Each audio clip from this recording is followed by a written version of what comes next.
maybe you're waiting until I'm not present.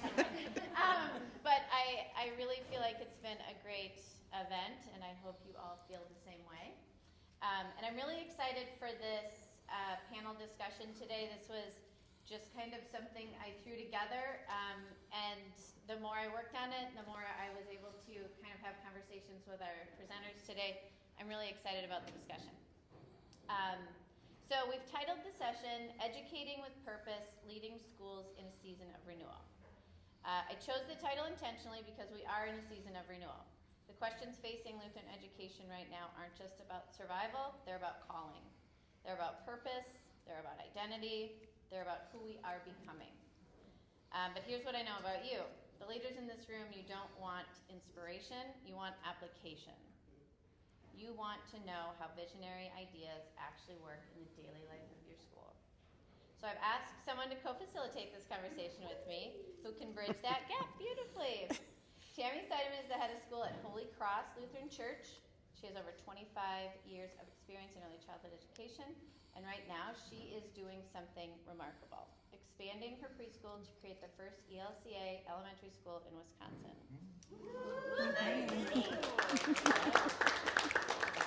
So, Tammy, thank you for being here. Thank you for being so willing to co-facilitate with me. Raise your hand if you need to make a Corey made me do it sign.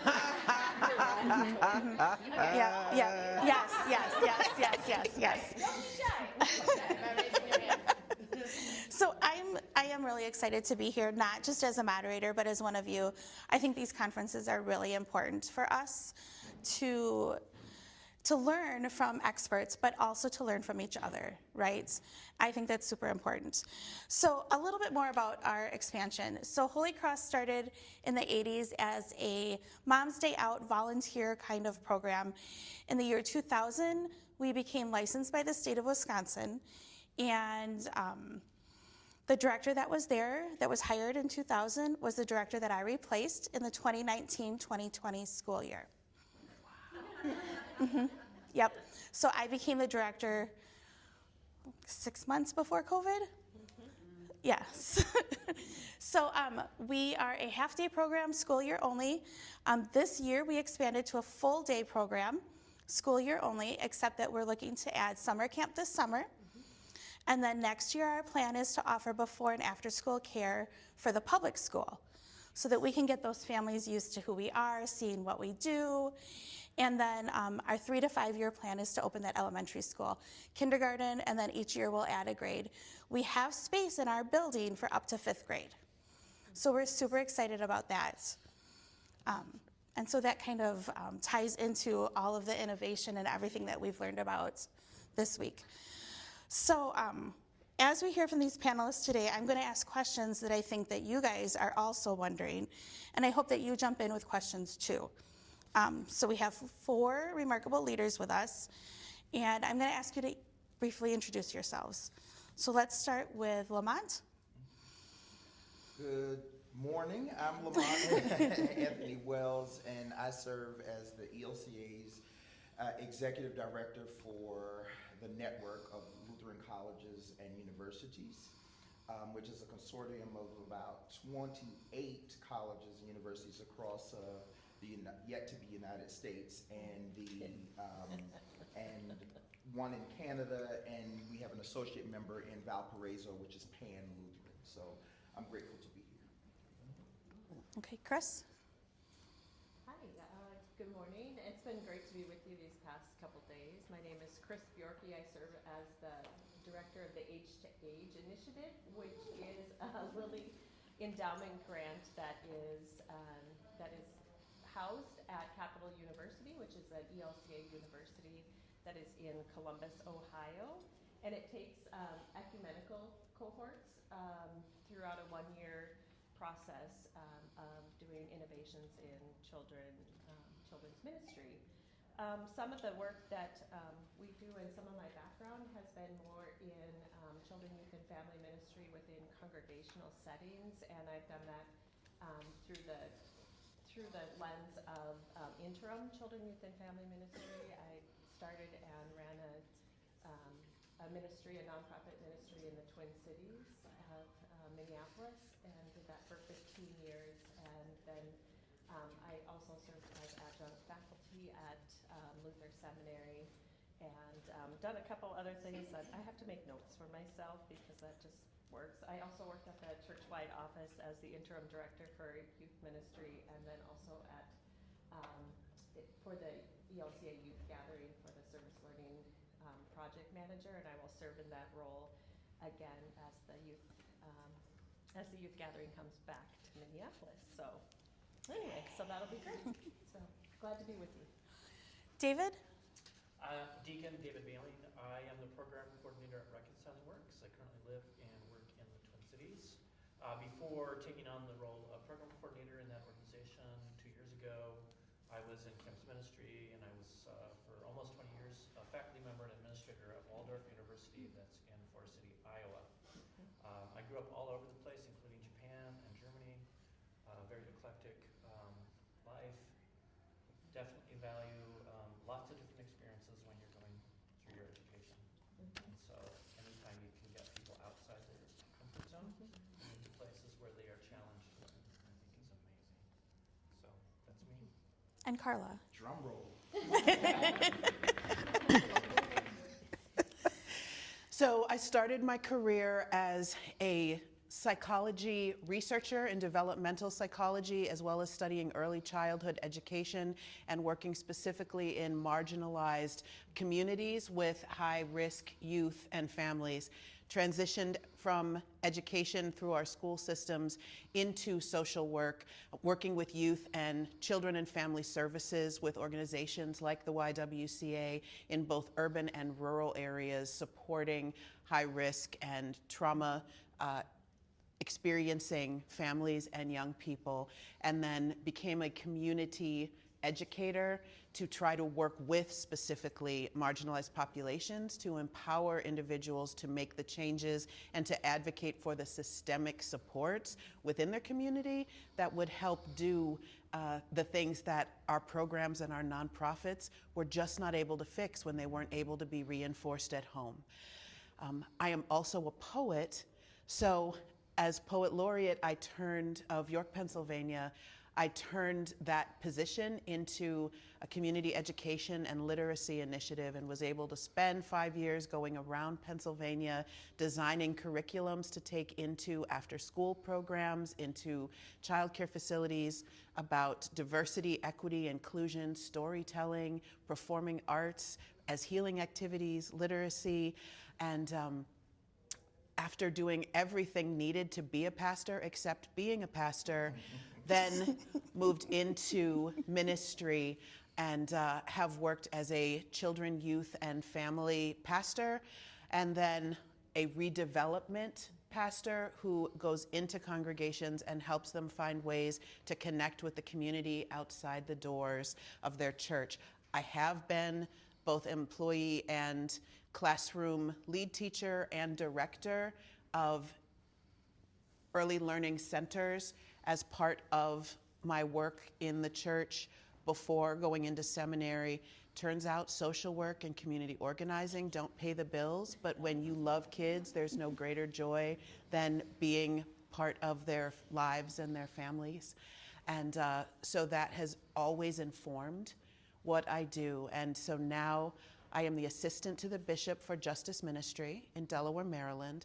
I am a redeveloper pastor at an inclusive congregation in Frankfort, Delaware, which is right outside of Bethany Beach, which, yes, Jesus, I get to do my devotion on the ocean whenever I want, and God is good. And I also run vital congregations training to teach congregational vitality for both church-wide and for kindling faith through United Lutheran Seminary, as well as leading diversity, equity, and inclusion trainings around racial justice, disability, accessibility, and LGBTQIA+ inclusion for Kindling Faith, which is a national program housed in United Lutheran Seminary. Wow. So Just to pay the bills. just take a minute. Yes. So we have a lot of different perspectives from our panelists. And so my first question for you all is I'm curious about this because I think we're all so close to what we are doing in our schools that sometimes we miss what's right in front of us. Each of you works at different levels of intersections in Lutheran education. What are you seeing that others might be missing about the future of faith-based learning? I know that in our area, enrollment in Lutheran schools is declining. And what do you see as the future of our schools? So, Oh, well, let's just start light then. Lamont, I have you on my list as the first to answer that question. What's the entire future of Lutheran academia, Lamont? Well, one thing that I did want to come and say, and I really came to really engage and listen a lot to feed into this, because I often feel like a disjointed partner in this network of education for period, just period. And because I think there should be a better pipeline. I think we are disjointed, we are disconnected. I was intentional about being here and coming and wanting to, Corey and I have some work to do after this immediately. We got to set that meeting up. But I'll say, I think in higher education, we're realizing that the future won't look like the past, and we have to accept that, right? And we keep talking about it in the form of a crisis instead of using faithful language of a calling. Right, like seeing it as not as a problem, but more of a challenge and something that we've been committed or born to deal with and address. So yes, there are a lot of challenges that are there. I've got here declining enrollment is everywhere in every industry. Shifting demographics is something that we often need to be mindful of. Reduced budgets. I just did was it Clint did a Substack the other day, and I kind of blew up the ELCA church about the reality that every area of children, youth, and young adult ministry has been cut in the budgets. Every year since I've been in it in the last 12 years, every year, not just 1 or 2 years, not just in 2008 or 9 or whatever, but every year there was some level of systematic, and even if it stayed the same, it went down because of inflation and all the things that matter. So for me, I'm seeing our relationship with the church as incongruent, and we've got to bring that back because the church says it wants to grow newer, more, and younger and diverse, but yet it keeps doing things that, you told me to go there, so keeps doing things that are not assisting that. Like not more money that came into it or more resource, more time, more staffing, but less. So I think what we might be missing is that the hunger for belonging is something, and this is critical, and that's why all of what you're talking about in your vast resume is good. So everybody needs to be doing what you've been the gifts inside of you. But this hunger for belonging is something that I think is being underrepresented, misconstrued, and not supported enough. So I'll bridge it to this. I think that a lot of people think that young populations are running away from faith. I think they're running away from hypocrisy. Amen. I don't think in any stretch of the imagination they're running away. So even, and I'm not being political, but I'm using as an example, but it's okay if I were, the mayoral race in New York, right? And people, it's big hope and Mandamni and all the things that he's putting forth, is not going to actually happen, but it engendered a true sense of authenticity that people believed in, right? Against candidates that were hypocritical.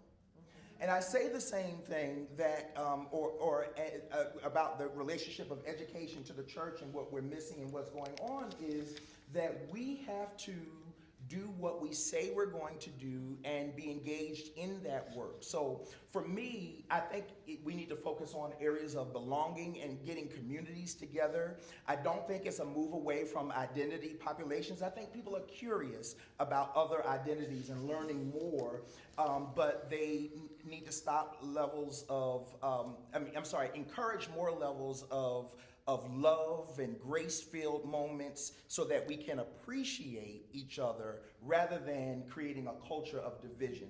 So yes, the budgets are hard, yes, all those things, but I think it's about focusing on the power of belonging and learning how to be together in order to accomplish some of the things that we'd like to see. And I swear I didn't pay him, y'all. So I happen to have in my phone here's the 10 check boxes you need to do to create a culture of belonging in your space. So if you are a note taker, I literally can just tell you here's the 10 yeses you need to be able to say with your organization for a culture of belonging. And these are from Gallup, the people that brought you Clifton Strengths and a lot of those corporate tools that actually have data and evidence-based practice behind them. People feel a sense of belonging in an organization and are willing to volunteer, are willing to invite, are willing to promote. So this is why belonging is important. It's not just about a craving need. It's that if you want donations, if you want support, if you want people sharing on social media, if you want people telling others about what they're experiencing in your learning center, that they're inviting friends into it and being that storytelling trusted ambassador in the world, they need to feel a sense of connection that is more than the receiving of an essential service. It is a sense of active participation and relationship. And things like receiving praise and affirmation for doing good work is number one. Parents, families, caregivers, they are questioning everything right now. And if you are doing something simple to let families know that they're doing a good job, you are reinforcing them, they are going to feel a sense of investment in you, that someone cares about the family. People feel personally cared for. Asking them about a specific thing, doing a check-in with caregivers and families, sending notes home letting you know, hey, we pray for different families each month. Just wanted you to know that our staff and leadership, this is the month that we are praying for your family. And if you have any particular things we can pray for you, reach out to us and let us know. So offering that, that opinions seem to count. Even if it's just a short one-question survey, if it's sending out a weekly email asking about an opinion around particular books, things you love, movies they suggest, giving people a voice, even if it's about something that doesn't feel game-changing, soliciting people's opinions, and then letting them know that you're using them. So put something on the Facebook page that says, thanks to one of our parents for this suggestion. Even if it's not them, the families love to know that somebody else made a suggestion and it turned into real action. They're more likely then to also participate. Easy navigation, knowing where to find information and resources that they do not have to work for. If your website is requiring more than 2 clicks to get to the form, to get to the phone number, to find the person you need to call, you're making people do too much, fix it. Having clearly defined paths for development and growth. Here is how you can get more involved and support the community. A donate button is actually a missional help. We'd love to be able to do these things, and donations help us do that. We'd love to have volunteers bring us XYZ item. In fact, here's our, we know Amazon is evil, but if you Amazon, here is our wish list. By one click, the shipping address is already put in there, right? Find ways to make it easy for people to help and be a part. Let folks know that your classroom leader is an advocate. If families feel that they are being fought for, that they are being advocated for. So if there is a way that you can offer resources for, hey, if this is happening outside of the child care space, here's some ways you can navigate that. Here's some places where you can find good discount clothes, even just sharing local community events and resources for for the families, they will feel like you are on their side, and that will promote that sense of belonging. And also offering resources to families. Things like parenting classes, cooking classes, coupon circles. Just knowing that there's something outside of what we are paying for as family and caregivers, that you also have resources you're providing as a faith-based organization to make belonging possible and thriving more likely. That seriously promotes belonging, as does cultural competency, respect for individuals, and knowing that as individuals who may come from different backgrounds, unusual family structures, things like gender neutral or inclusive language, artwork, and books and wall pictures that show different types of families, when grandparents who are raising kids, when two moms or two dads, when single parents are raising kids, they notice even one photo on the wall that shows a family that looks like them, because they have felt like such outsiders. When Black and brown folks, and here's the fun fact, most white people love someone who isn't white. Just because you do not have Black and brown kids in your classroom doesn't mean that it's not going to be wildly meaningful to see multicultural representation, because the person in their family who married so-and-so, the person in their family who's a neighbor, seeing that representation will help families feel like this is who I want my children to grow up being, and their exposure to a place that reflects the diverse world I want them to be an enthusiastic and engaged part of, is something that parents and caregivers absolutely notice. These are practical steps you can do that will turn people into your ambassadors in the community.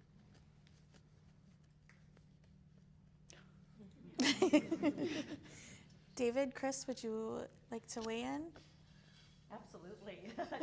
The original question you asked was about what might be missing about the future of faith-based education. So I just wanted to kind of bring myself back into it too, because I think all these are very rich. I think I heard it yesterday in my workshop, and we were talking about when students go on college campus tours. So this is kind of that sometimes faith-based things, we hide our Lutheran identity, or say, oh, well, we have religious things, but you don't have to go to it. Like, so I feel like we've hidden ourselves or diminished our impact that we could have. And when it's actually what people might be, which I think not might be, people are actually hungry for. And I just want to share one of the congregations in our first cohort, which is First Lutheran Church and School in Torrance. They have a K through 8 school and a congregation as part of their campus. They actually, in our first cohort, they told us that their enrollment actually went up after the pandemic, and so we kind of started digging into that a little bit and to try to figure out why. And it was that they discovered that they wanted their kids to have a stronger moral values and than what they were finding in the secular world. And they thought there were 3 different types of families that they identified in that. One was that there were the typical, they go to the church and they want their families to have a faith-based education. So, and then there were those that weren't actually active in the church, but they liked the grace-filled kind of situation, and that they would get something a little bit different, right? And then there were those that appreciated the diversity that was present in the school children. So they had, you think of Torrance, California, the congregation itself was about 95% white and graying in hair, but the school itself was very diverse, probably 80% of diversity in non-white, and so they were blessed to have that diversity represented there. And so they were trying to figure out, like, how do we communicate within the congregation and the school, and we were working with that too. So, and he said, the pastor said that the pandemic didn't necessarily cause this, it just made it more visible.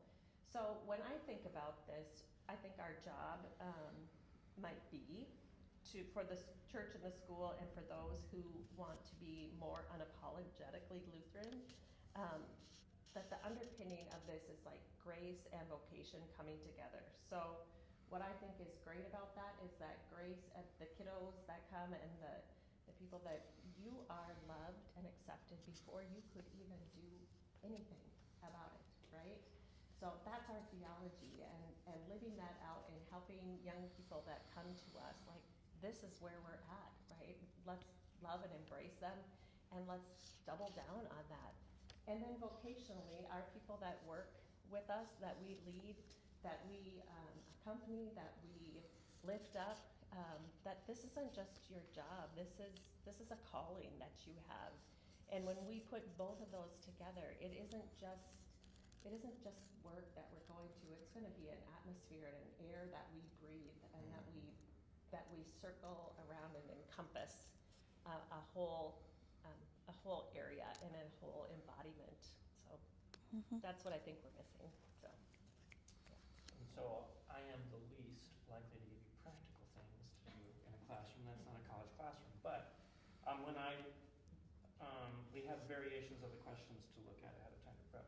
And so one of the things I did when I was writing out the question is I added the word Lutheran to Lutheran faith-based education, because I think for me, it's like faith-based education by its own. I needed to have that word Lutheran there to figure out what's the angle for, what's the angle here, because you can do a lot of things. There are plenty of schools or academies that are Christian nationalist. They exist. We probably know where they are in the communities. So that's not what we are. And so to echo Chris, it's like, what does it mean to be a Lutheran? Well, it's about God's asymmetrical love. That's another way of thinking about it. Like, God loves us before anything. That's unconditional, and it's always there. And what are we called to do? We don't have to earn God's love. We are called to love and serve our neighbors. That's what Luther was talking about all the time. All the time. Thanks, Steve. So Jesus and the gospel is about, for us as Lutherans, that's the lens we bring to it. If you are not Lutheran yourself, that's fine. But perhaps in the institution, to begin to understand ourselves educationally, we are going to approach teaching everything from, filtered through that idea of God's asymmetrical love. And when you think about Martin Luther, he was a priest. He was also a professor. And so it's a reformation that came up through the church, but also through institutional education. And both sides were important to him. And one of the things that is a hallmark of Lutheran education is you can ask questions about anything. Questions about God, questions about Jesus, questions about the Holy Spirit, questions about our bodies, questions about why things are the way they are. And so in Lutheran higher ed, I think in all the way down to preschool, to have that philosophy of any question is on the table. Nothing is off the table when it comes. And that can be a little uncomfortable. It's like, a 4-year-old is like, my mom's having a baby. How did that happen? Like, okay, well, what's age appropriate? How do we deal with that? Those sorts of things. Learning how to love and serve our neighbors, I think, to end here. Loving people who are like us, who are likable, that's easy. Loving and serving people who are not likable, including sometimes our own students or colleagues, that's harder, and yet we are still called to do that.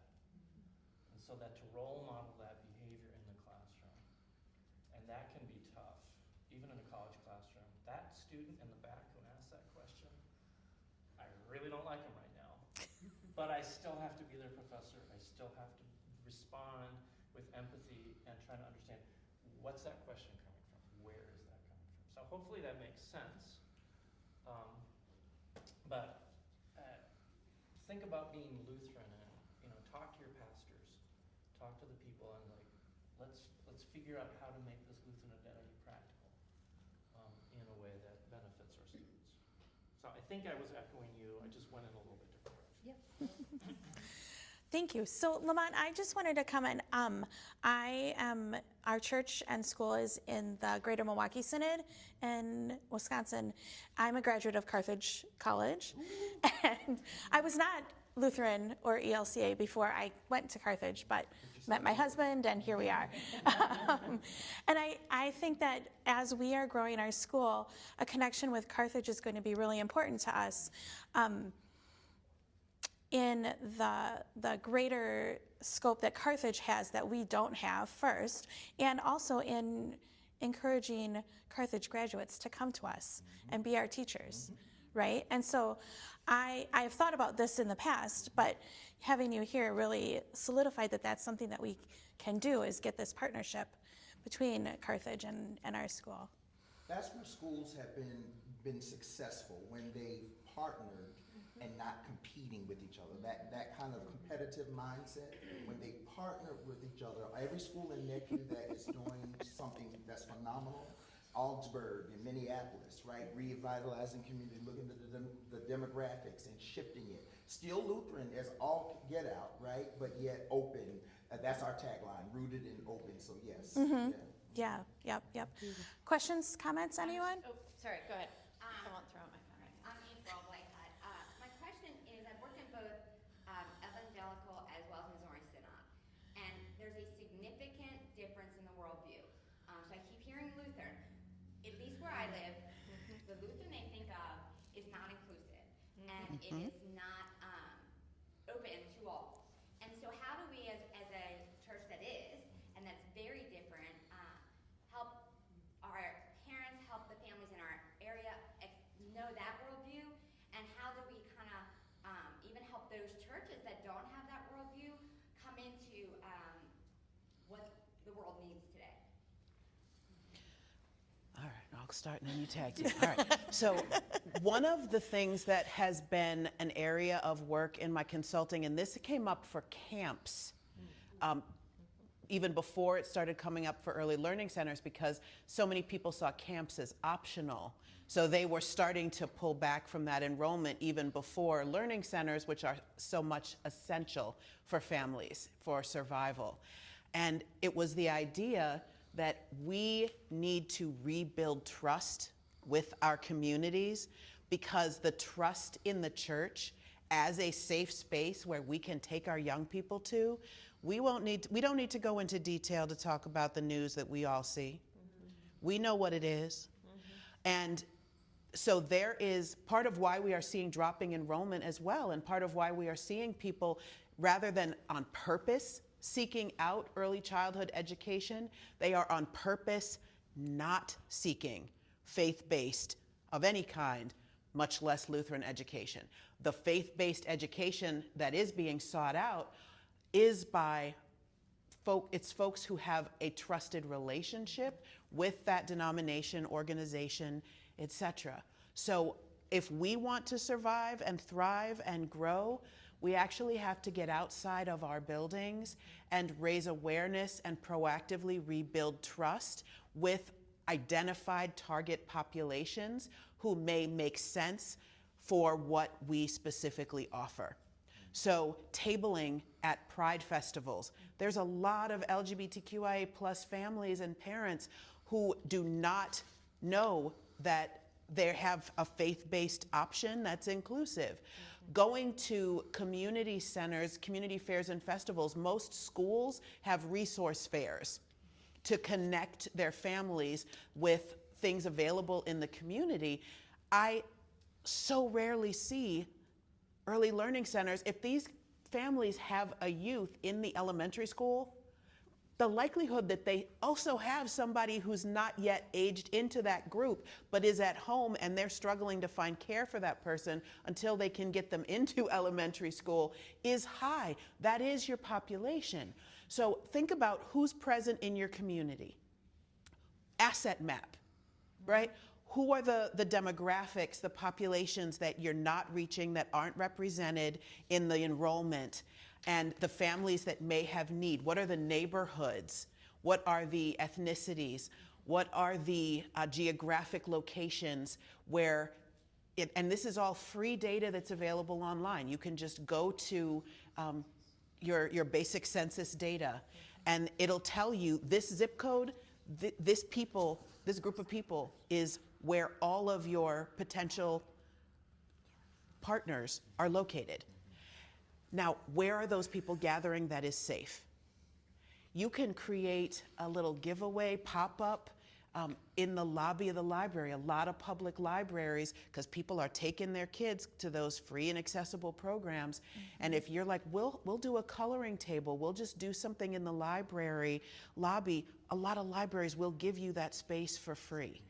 If you are at local community fairs and festivals, national night outs, those kind of things, have presence in the communities where you need to build trust, and have your rainbow stickers, have your multicultural books, have your individuals with faith and flyers, have easy take-homeable invitations, but it's got to be about you going into where the community feels safe and actively doing the work to be a smiling face, a personal connection, an answer to questions, and rebuilding trust, because there have been too many people that have not been a trusted and safe presence. And that's what folks are increasingly aware of, especially the ones who want a more progressive, safe space. They're not thinking to look to Lutheran. They're not thinking to look to Christian unless they are specifically told we're offering something different. I want to engage that question just a little bit, because I worked in the fullness of areas of higher education in the ELCA campus ministry at one time, and now ELCA's specific ministry. And everywhere that I have seen, and when I was the assistant to the bishop in dealing with kind of ecumenical things, where ecumenism has worked and where interfaith engagement has worked are in education settings. The biggest thing, before a Presbyterian and a United Methodist or Lutheran church combines or merges, congregations may not do it, but campus ministries have had to do those kinds of things, right? College ministries and education ministries have. And there are, like Valparaiso is one example of the duality of the Lutheran Missouri Synod and I watched it just last week. I was there at their centennial, and I saw where they were doing the best that they could to try to walk alongside each other, the two campus pastors in both of our denominations. Where I have seen it work well is because of the concept of diversity of thought, and as David talked about, this critical inquiry. In education settings, this is where you can ask questions about differentiation and those kinds of things. It's not perfect, right? But I can guarantee you that there was a group called the oldest Lutheran parachurch organization that is now defunct was called LECNA, Lutheran Education Conference of North America. We're both of our pan-Lutheran higher education systems. We did disband last year, primarily, well, I'm not going to put that on camera. Why right? But because of the growing conservatism within the Missouri Synod, right? But not their education centers. Their education colleges, the Concordias, some of them are right now waiting to become part of our network. Right? Because they align with us, because in those school settings, right, the level, and it's not always about the flag and pride flags and those, which are what we lean into in our social statements or whatever, and that they have to shy away from, right? But in the education settings, those schools that are in those denominations that tend or trend to be conservative have to also wrestle with diversity of thought, because that's what they're designed to do. Right? And so it's not always perfect, but the opportunities are there more likely than in other settings, particularly congregation settings and or other ecumenical settings where we won't work together. But it does work in higher education settings. It does, and I can speak to that. But and talking about Lutheran, I'm aware that there are very loud Lutheran voices that are not inclusive. I grew up Missouri Synod. All of my faith-based education came from Missouri Synod schools, which were good. And I don't regret that. I'm glad in some ways that I did that. But I mean, we can think about Lutheran as, it's not so much, oh, you're talking about a Lutheran idea there. It's like, we can recognize, oh yeah, that comes out of the Lutheran tradition. It's like a critical inquiry. We don't need to call it that. We don't have to use that word. I also don't think we should back away from it to recognize, oh yeah, that stuff you're talking about, Martin Luther was talking about in the 1500s. Did you know that? It was like he was already there. It's like, in some ways, Luther was more radical than many of us are now in our very quiet Norwegian, Swedish, German Lutheran churches. The other part of that, my response is, it is about the school serving the community. That is a huge thing that we do as educators. It is needed, but it requires the people in the church that you don't have as much control over to be braver, to share, to get outside the walls. I'm a deacon, and my understanding of the diaconal identity in the ELCA arrived at through great struggle, because the ELCA still doesn't know what to do with deacons, is my job is to bring the church out into the world and bring the world into the church. And if I have to break some windows, I will do that. If I have to take people by the arm and drag them out into the street to look at people, figuratively, not literally, it's like that is part of it. And so perhaps the practical thing is, go to council meetings, which is, an extra thing on your plate as a director, but so that you're there and you can hear the conversations. And if they are reluctant, not insist on it. Or if that doesn't work, go to a staff meeting, if it's big enough. So that there is communication on a regular basis, and they see how what they do at the grocery store and in their feeding ministry have a positive impact on what happens in the school. Two separate spheres to a certain extent, but they are, as Carla has pointed out, if they trust you with the other things you're doing, they will trust the school. And so I will always claim the word Lutheran, but I will also say, hey, that Jesuit college there, that's doing some Lutheran stuff, but I'm not going to say that out loud because that might bother them. Although they probably would say, yeah, we are. Brandy, did you have a question? So so we're from South Dakota, and we are ELCA, obviously, church. But I'm from the different sessions I've attended and the different things that I've attended, I'm kind of gathering that, and maybe I'm just misunderstanding, we don't want to put a label on people. We don't want to put a label on individuals, that we're more coming from a place of love for everybody to spread that love, and the inclusivity of whether you're in a predominantly black neighborhood or a white neighborhood, or you have the different populations that you're serving. We're having maybe a different perspective because we are South Dakota, things like that. But I do feel that we are forgetting that we have had an increase of families that have come to us for the faith-based side of things, because we are Lutheran and we're proud that we're Lutheran, unapologetically Lutheran. I like that saying. We gathered that several times here.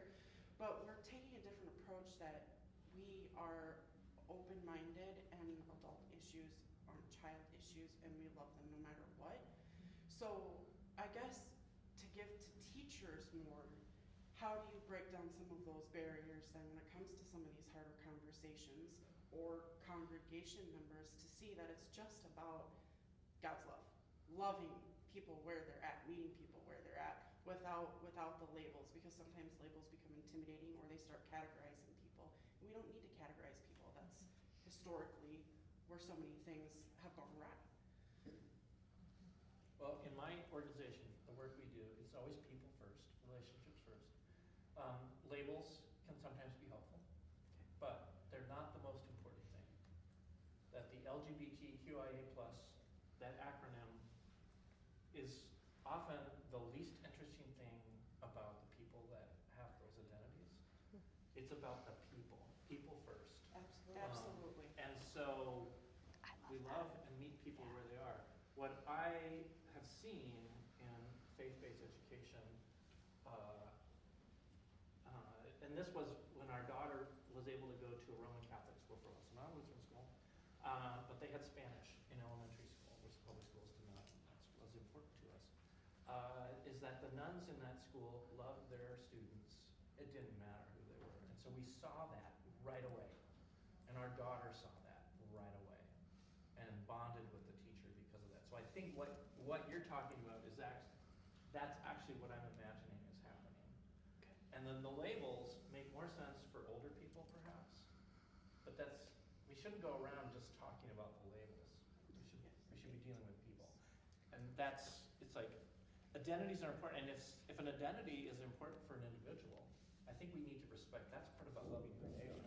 And if they're in a place where they have to have that identity first, foremost, I think that's part of it. And so we just, each person, each situation, I don't know, I feel like I'm babbling now, so please, Well, take over. talk is cheap, right? Talk is cheap. And so if we have to talk about how inclusive we are, what that means is that we aren't showing it. So representation is very important. Visibility is very important. I think that where I have seen in schools that really saw a sense of people feeling safe there, it was what's happening in the clothes, the toys, the snacks and food, the music that you're playing, right? Recognizing that you can have fun Spanish music that you're using. You don't have to send home a newsletter article about here's how we need to care for our Spanish neighbors, our Spanish-speaking neighbors. What we need to do is normalize that we live in an expansive and diverse world.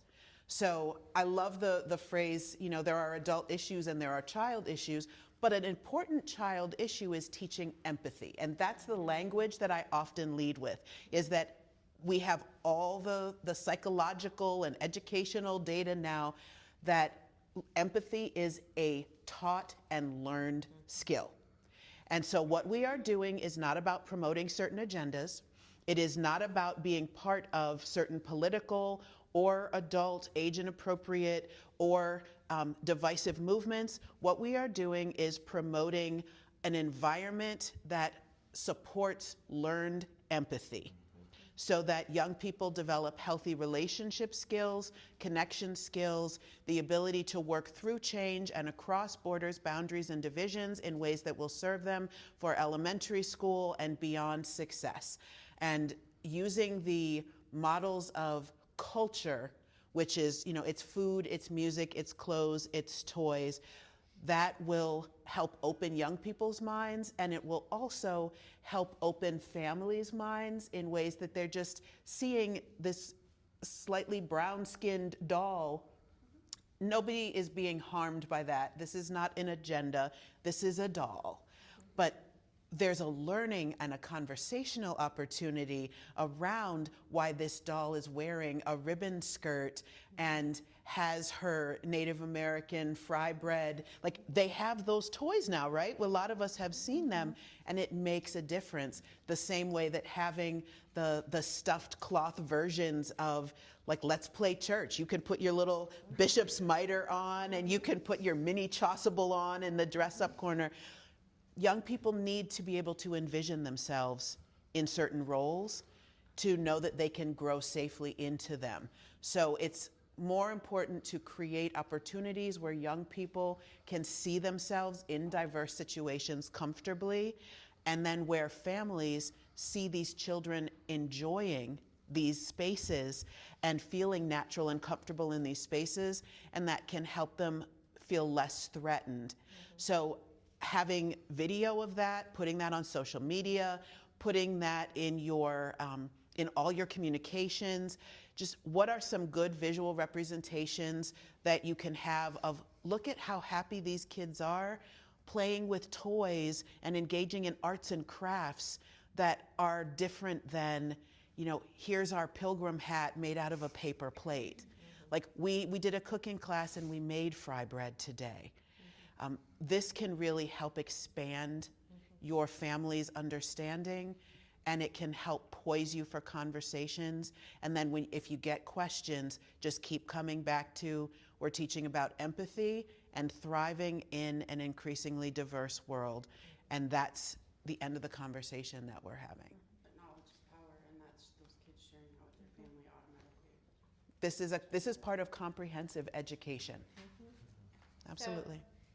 I love the questions, the responses, and I think this is a really good segue. That part of our second question is we're already diving in there a little bit. I love that we've mentioned empathy. We've talked about curiosity and grace. We've talked about how important belonging is. I love the ideas about getting out into your community and sharing who you are in your community. We can't just build great programming and expect people to come.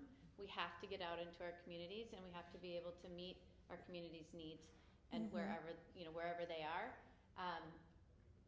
But we also need a lot of courage to do that, because as you mentioned earlier, the other voices are very loud right now. And I think dealing with some of the tension that is present takes a lot of courage, and we need that permission to be courageous. And we need sometimes the language, right? You don't have to know everything, but we need some more vocabulary. We need some more language to be able to be courageous and speak out into the world who we are. I know Tammy's dealt with some of the tension around that in her project and her plan to grow a school. So I'll let you take us to the next. So Chris, first in my notes leading up to the second question, you took away my we are saved by grace through faith line. So that's super important to me in my personal faith journey also. And so as we've been growing our school and developing our website and coming up with our new logo, one of the things that we struggled with was how to differentiate ourselves from the other Lutherans and from the Catholic school down the street. And how do we say who we are without offending other people? And we talked about that for a while, and then we were like, wait a minute, I'm not offensive. Our school is not offensive, right? We are doing what we know is right and what Jesus wants us to do. And so we unapologetically Lutheran, right?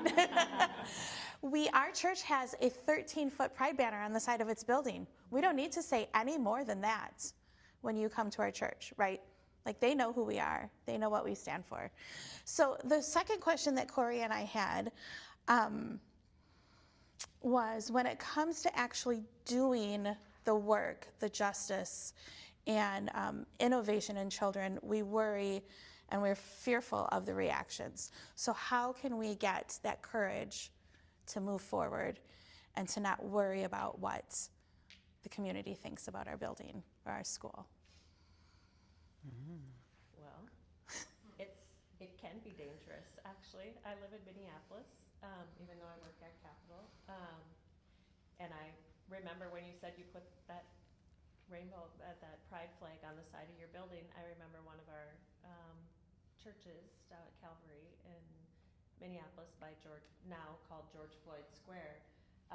They had death threats immediately after they put that on there. And so it can be dangerous. And yet, if it's your core and if it's your mission, you have to say, by the grace of God, this is who we are, and this is what we're gonna do, and we're gonna do it. And they did it. It's still there. And when you're called to do a hard thing, you're called to do a hard thing.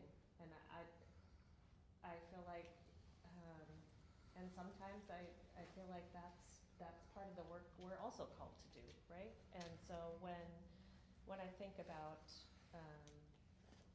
mission and innovation, like when you're clear about why you're doing what you're doing, you have that strength and ability to kind of lean out into innovation, because your core is strong, kind of like why we exercise or whatever, right? Your core is strong, so you can lean out into the other things, or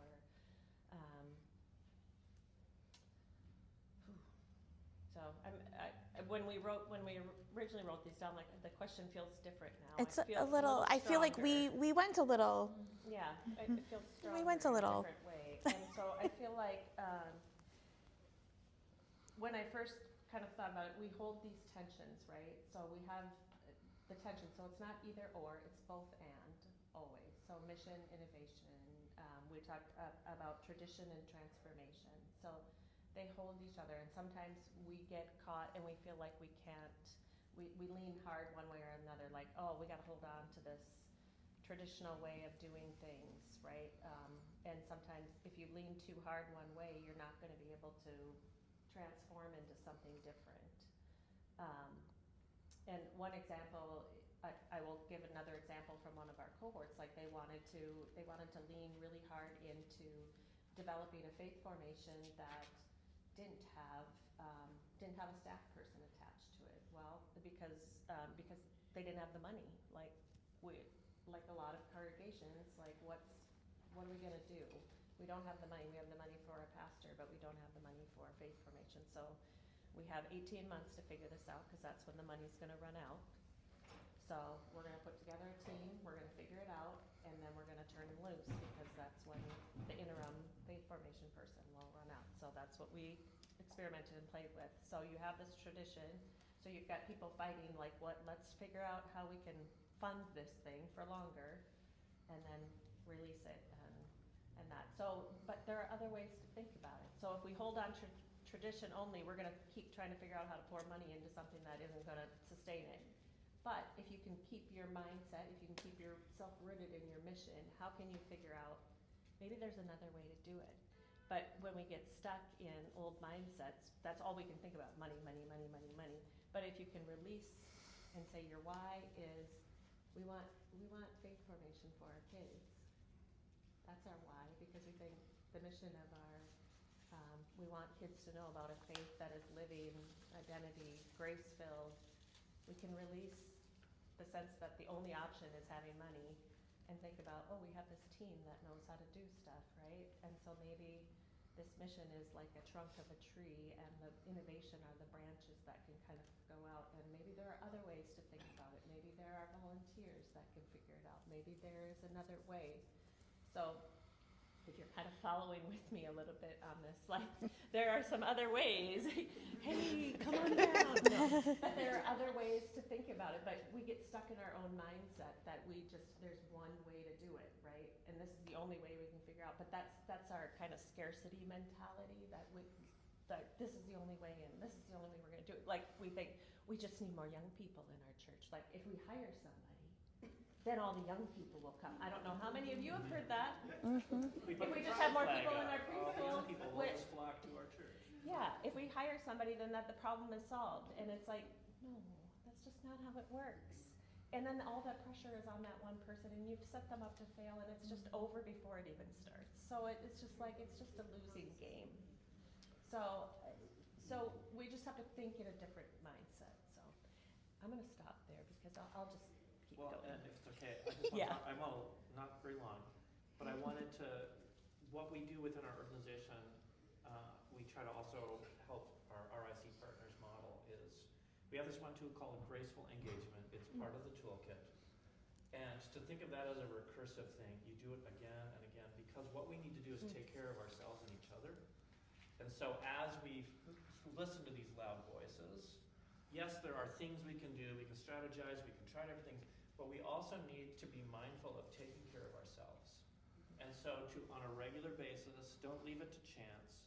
Let's gather, let's think about what it means to be what we're doing. What is God's asymmetrical love, or grace, or unconditional, whatever word you use? What does that feel like? Are you feeling it in your body? Let's take some time. Let's take a half an hour, 40 minutes, and just spend some time doing that. And then when in our busy 24/7 world, that can feel really liberating. It's a challenge to get into it, but it's a kind of practice. It's not just about spirituality, it's also about our bodies. And if we are taking care of ourselves and we are taking care of each other, we are better equipped to go out and be in those spaces as brave people and to counter those voices. So that's just if we want something practical, that is something that could be modeled and probably already is being practiced as staff and board members, et cetera, at different schools check in with each other and take care of each other. How are you doing? Do you need a personal day? Do you need to, like, let's South Dakota, but, you know, in Tucson where I grew up, you need to go up to Mount Lemon for a day. Hey, there's some cool stuff in South Dakota. Think about the Black Hills. You know what the falls and Sioux Falls. Oh, the falls are You know, we talk about that empathy is a learned skill, so is resilience. And we are seeing, like with a lot of our young people going into public school systems, a lot of our college folks are talking about that we're seeing young people struggling with resilience because they weren't getting that supported skill building during COVID, and what a difference it makes in their practical executive function. And so now we're realizing how important that is, but that is something that has slipped past a lot of early learning centers. Recognizing that, how are we working with our staff? Are we talking about trauma-informed care and trauma-informed classrooms, recognizing signs of trauma? We are absorbing a lot of what our families are going through, our caregivers are going through, what's happening in our neighborhoods, what's happening in the news. And if we don't have practical skills on how to process that. And so mindfulness activities are huge, bodily awareness, de-escalation training, because what are some of the symptoms of trauma that are showing up in our communities? People have less memory, short-term memory. They have less access to their good vocabulary, so they're using more inappropriate, yucky words and saying things that they would not have said 5 years ago. Their fuse is shorter, they are more defensive. They're sleeping worse and eating worse, which we know changes a lot of their response and abilities. So giving some short in-services or working with trainers and partners, and these are ways that you can partner with the congregations because they need this too. So if funding is an issue, but you can also just vet some really good YouTubes and be like, we're gonna do a gathering once a week, or I'm gonna send this as an email, please watch this, and then send a few sentences of reflection so that we know we've done this. But working with de-escalation, mindfulness, conflict management and resolution, and trauma-informed classroom techniques, as well as if you just Google building resilience, there are so many resources in reading and video, lots of learning formats. There is going to be pushback. We're just, I think, at the beginning of society not being the friendliest, most warm, fuzzy place for learning centers, congregations, the economy shifting, the needs of families shifting. There will be pushback against anything so much as, well, why are you calling it a preschool? Why aren't you calling it an early learning center? I mean, there's pushback against everything at this point, and a lot of that is trauma response of people that just are struggling to access their grace. It's not just people putting out rainbow flags that are experiencing pushback. It's, I don't like that you gave Cheez-Its instead of chips this week. So we all need to be working with our staff to support de-escalation and conflict management, but also understanding that a lot of that attack is coming from people in trauma. So how can we be empathetic and how can we care, but also how can we be resilient and have a strong self-care, a strong support network, relationships that are partnering with us. And so being even in spaces like this, but then how are we following this up when we get home? Do we have accountability partners? Can we maybe have a lunch and learn where we actually reach out to other learning centers in the area so that the couple of folks working with our kids aren't feeling that they're totally by themselves? How can we know that this is happening in other schools? It's not just that we're not doing this right as we question ourselves. This is just a national reality that traumatized people acting out are making happen. Knowing that it's not your fault and you're not alone does a lot to promote the resilience of our teachers. So what are inexpensive, accessible, time-realistic ways that we can create support networks that are our staff can access. But let me just, I know you want to get to our next question, but this is where I want to say, this is where I love being black.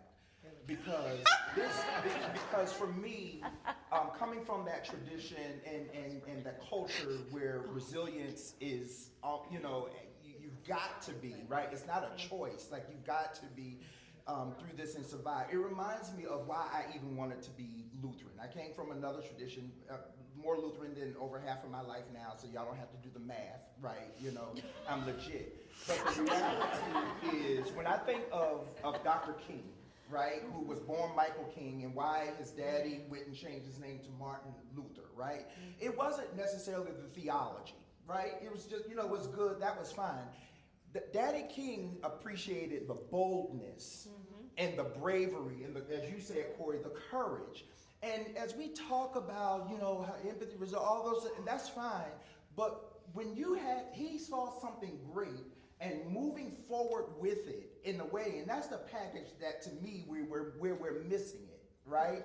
We have this great theology. We have this treasure in earthen vessels, right? It's of comfortability, but it's about a power of conviction that I think that we often miss in our engagement, in our leadership, in our administration, in education, and all of these things. And I think that's where we miss the mark. Those of us who claim a Lutheran identity, we hold on to the theology. That's wonderful and that's fine. You should know all of those things, know the catechism, memorize it, or Google it as you may.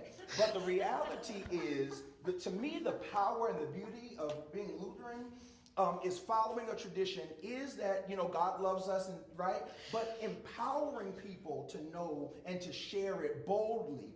That, and I think it probably was the trauma. Why we probably like this, because we're probably experiencing the trauma of having been so bold, maybe over centuries, that we're so quiet and shy, and I don't like the term Minnesota nice, but just all those kinds of things that are necessary. I think if The we frozen were to chosen. embrace or re-engage the power of the beauty of our conviction and the boldness, I think we could accomplish more.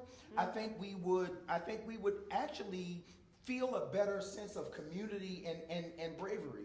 There's a scripture that says, and I know, Lutheran, we don't always know scripture deeply, but I want to encourage us to do so, right? That's a part of the education experience, is that God has not given us the spirit of fear.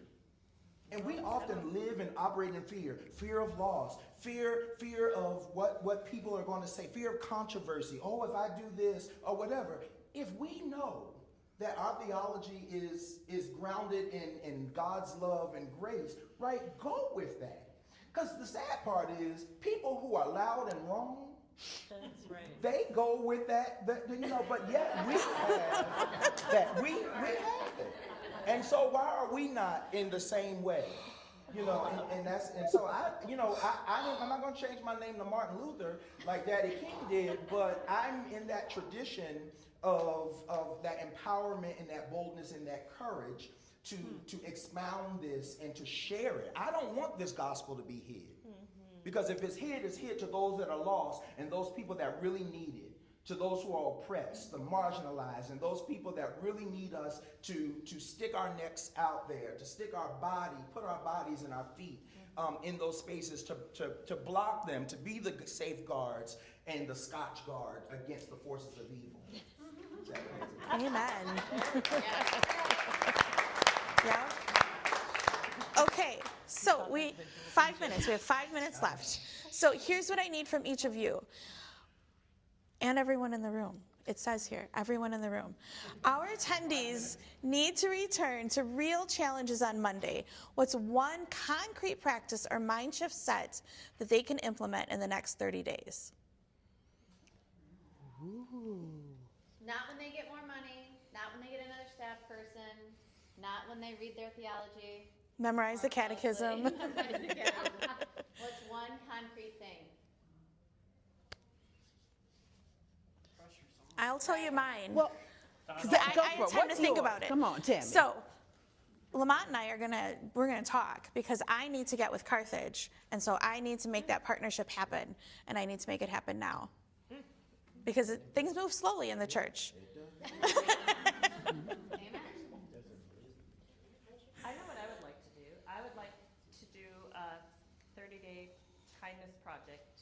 I I would like to challenge you and myself, like, so in your preschool, in your, whatever your context is, to invite you to, so, you know, the pickup challenge, and everybody's standing around but nobody's talking to each other. Like, invite your parents, the kids to lean in, to be kind to one another. And what does that look like? So, and you start with the modeling of it, and invite your teachers, learners, janitors, everybody to lean in, to just say, and we're in a season of Thanksgiving, right? So we're in the zone. So if you need an excuse, there's your excuse. What does it mean to be kind? I like empathy better, but if people get kindness, right? So to notice, but look, it's pretty out. It's nice out. I mean, start wherever you need to start. But what does it mean to share a toy? What does it mean to help somebody who needs help getting water from the water fountain? What does it mean to notice it? What does it mean to share it? What does it mean to invite parents to get to know one another? Hi, my name is, maybe it's those things that we just think that people know, but they don't. Like invite somebody to have coffee, or just say hello when they're getting out of their car, or that stuff to it. So I want to challenge you to a 30-day kindness project. I have my business card with it. If you want to do it, you don't have to do it, but if you'd like to do it, I would invite us to have a celebration Zoom in 30 days, which would be December 8th, a Monday, or I would do a doodle poll, whatever, if Mondays don't work. I will do a doodle poll too, whoever wants to do it, and celebrate, and just kind of say, this is what I saw, this is what happened, just to kind of, to play with it. Because in a world that needs affirmation and to celebrate something, I think that would be fun. So, there, that's what I got. I would challenge us to think of one partner. Where are we reinventing a wheel, working harder, not smarter, missing a significant resource that could be deepening our work? For some of us, it's that we have allowed our early learning center to get into an isolated bubble, that we have a whole congregation that is right there, and we are operating as polar separates. There are some of us that have gotten into a space where we are disconnected from a school or a community center or another resource that is right beside us, that's walkable. Like, is there a library? Is there a movie theater? Is there a thing that if we actually sat down and said, how can we do this together, we could have some resource poured into us? We are sometimes so resilient that what we become is radically independent. And radical independence is not being resourceful, it's a trauma response. And what it does is lead to burnout. So where are you feeling exhausted? Where are you feeling overextended? Where are you feeling that you perhaps might be needing that support? Or if you're feeling great, then good on you. But who can be helping you do what you're doing so that then you can grow and expand and add that space? You are called to some things by God. You are not called to all the things. And so what are you perhaps not leaning into, whether it's your congregation, whether it's a local community partner, whether it's a business sponsor? Have you actually just asked, will you just give us these things? People like to give to little kids, but we don't want to ask. We're embarrassed or nervous about just saying, look, we could really use this thing. Will you give it to us for free? The number of stuff I've received, the number of things I've gotten is just by actually asking. Just go to the people and make the ask. Can I bring my kids in here and you give them all an apple and I take them through there and teach them about food and how it grows on trees? The local farmers market has now become a huge partner of ours. I just had to ask and recognize that this thing I was looking at as a commercial drive-by was actually a potential great teaching resource that was walkable and near. I just needed a more expansive vision. Pick one partner and then get used to that practice, and then consider if there might be others beyond that. So all of the things I think are necessary, but I want to leave us with reframing success metrics. Not just about enrollment. So this part of the reauthoring that I want to offer us is to reframe success metrics. Not meaning that you don't count enrollment. Enrollment is important, and we know that budgets matter, right? But it's more than that. And I think from a faith-based perspective and a reality, a survival perspective, and a thriving perspective for us, not to just survive, but to thrive, we need to focus on reauthoring and reclaiming stories of lives that we've changed, right? Families that have been helped, and you know, all of those kinds of things like that, and faith that has been rekindled. Someone that didn't want to have anything to do with the church or a religious organization we have plenty of those stories, but they saw the flag, or they saw the whatever it was, whatever the thing is. And so how do we build that into the culmination or the combination and the comprehension of our success, right? We often do it just, oh, we failed, the numbers, we're a church in decline, we're a school in decline. Stop that. Reauthor yourself. Reframe your success metrics so that your story is different. And when your story is different, right, then you can take the funding and you can go after that, right, because you're telling it from a different perspective. So. 30 seconds? Yep. Okay. So all I can really give you as someone who's not heavily invested in early childhood is as practical. 30 minutes. Tomorrow? No. 30 Friday. days. Monday. Oh. By Monday, get 30 minutes every day just for you. Just don't, it's not, you know, go for a walk and listen to some music, but don't count your steps. I mean, if your watch is on, fine. But just do something. Watch an episode of Schitt's Creek if you like that. It's not about development. It's like just take care of yourself. And try to maintain the discipline of just a half hour every day. Something silly, something that's not for anybody else. It's not your continuing ed. Read poetry, play with your guitar. I don't know, it doesn't matter. Play with Legos. That's what I would do. So that's it. Thank you. Yeah. I love our conversation. I'm super thrilled for this conversation.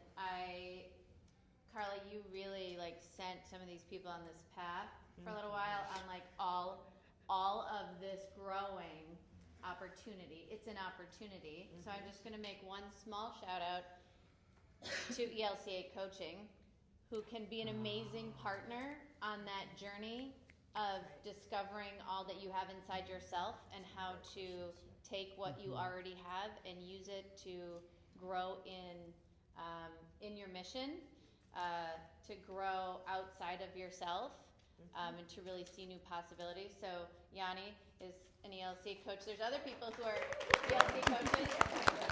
Chris, are you a coach? Who I'm else not, is it? no. Is there anybody else that's an ELC coach here? I am a level 1 coach. I am. Thank you. But I just, we all have partners. We can find a partner to help us on that journey, and ELC coaching can be a great partner.